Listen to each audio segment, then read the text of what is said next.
l'actuel président et à l'époque candidat Alassane Ouattara, dans ses rencontres avec la chefferie traditionnelle, avait dit que quand il serait président, il allait apporter des modifications à la loi ivoirienne pour faire en sorte que les chefs aient un statut et qu'ils puissent être pris en charge matériellement par le gouvernement ivoirien. Qui mieux qu'un chef peut défendre le cas des chefs? Donc un chef à l'Assemblée, pourquoi pas, pour faire voter une telle loi. Une des raisons, il y en a beaucoup d'autres. On peut faire changer la société en modifiant ces lois.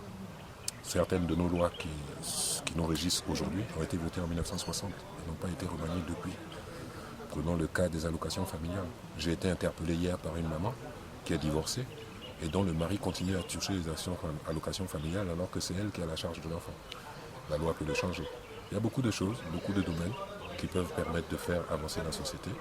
Et je pense que, compte toute fausse modestie mise à part, compte tenu de mon niveau intellectuel, compte tenu de mon expérience même de la vie, je peux aider à faire avancer la société ivoirienne en faisant changer ces lois.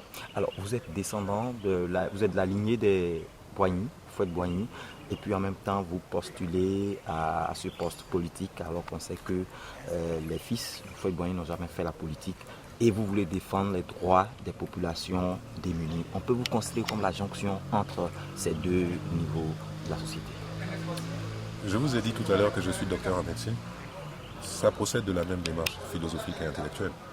Je ne suis pas devenu docteur par goût de m'enrichir ou de tirer profit de ma position de docteur. C'est par amour de l'autre. Je considère ma mission de médecin comme un sacerdoce. Je suis au service des gens. Et de la même façon, ma mission politique, je la considère comme un sacerdoce aussi. Je suis au service des gens. Et mon grand-oncle, le président Félix Houphouët-Boigny, ne faisait pas autre chose. Maintenant, effectivement, il nous a plus ou moins défendu de faire de la politique de son vivant. Mais je vous ferai remarquer qu'actuellement, je suis le seul membre de la famille à en faire. Voulons-nous que le nom se perpétue? Il faut bien que l'un d'entre nous s'y colle. Ben, c'est moi. Merci. Merci.